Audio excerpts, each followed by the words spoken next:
Hi, in today's video I will show you how to download Minecraft Bedrock on your PC. Now first of all, open the Microsoft Store and tap on search Minecraft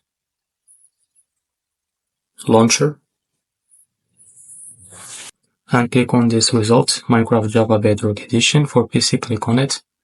Now after that, scroll down until you find Microsoft for Windows. Click on it and click on the free trial. You can wait some seconds to finish the downloading your game. And now after the download process is done, now you can hit the button play. Now you can wait some seconds to finish preparing your Minecraft.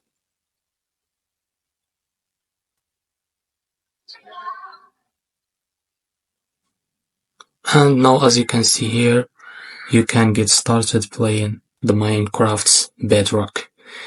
This is how you download the Minecraft Bedrock for your PC for free, and thank you for watching.